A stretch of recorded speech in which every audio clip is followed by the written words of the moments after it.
I think the power of community is brought into sharp focus in Aldo Leopold's Land Ethic, when he talks about the community exists not just for our own species, but rocks, rivers, plants, animals, and human beings.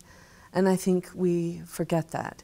You know, I'm very well aware that we're here celebrating the 20th anniversary of the Sierra Business Council, and certainly you have honored and expanded the notion of what the triple bottom line is with people, planet, and profit.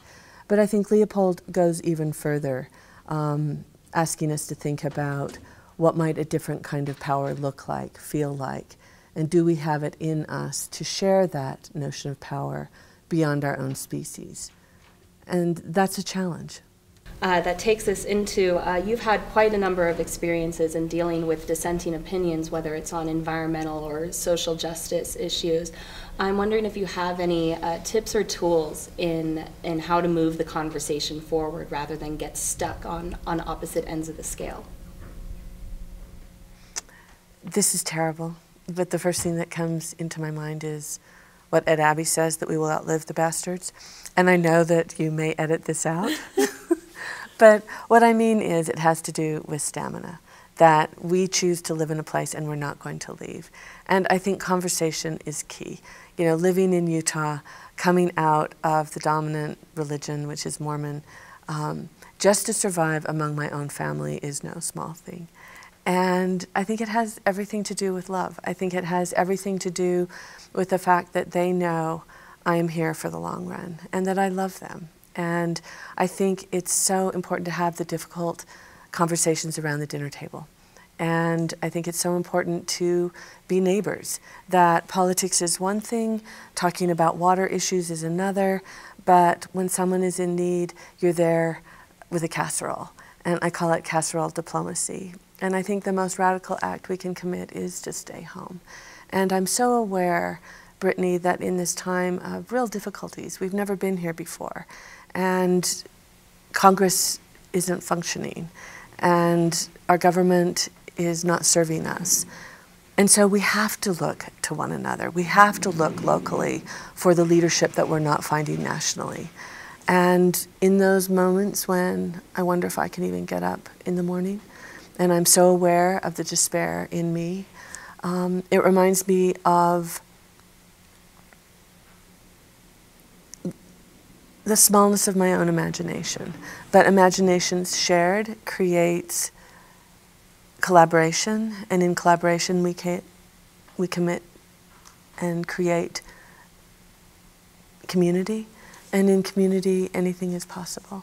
How do you think we can best manage our communications in rural regions about the situation of climate change? In many ways, I think climate change is more evident in the rural communities than it is in the cities. It's so easy to be completely distracted in a city like New York that nothing's happening until Hurricane Sandy comes along.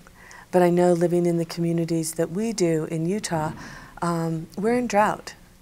Talking to people here in the last few days, your winters are not what they have been in terms of snow.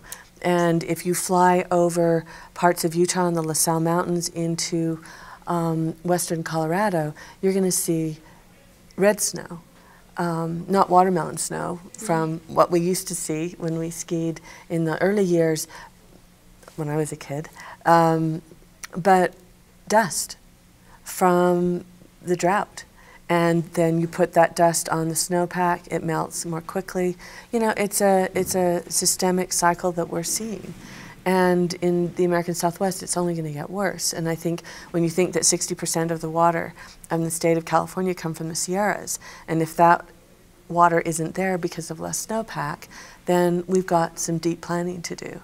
And I think climate change is difficult. As a writer, it's the hardest thing that I've had to think about in terms of writing, because it's abstract in many ways, but I think it's coming closer and closer to home, and we see that things are shifting.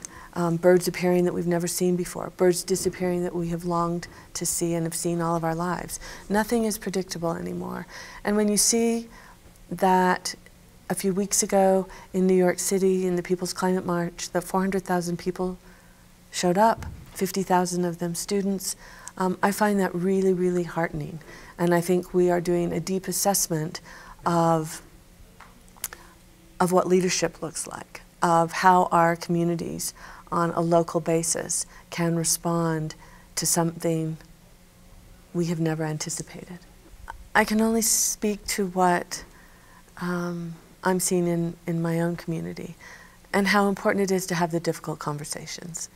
How important it is not to fragment ourselves and only watch one station, only surround ourselves by like-minded people, but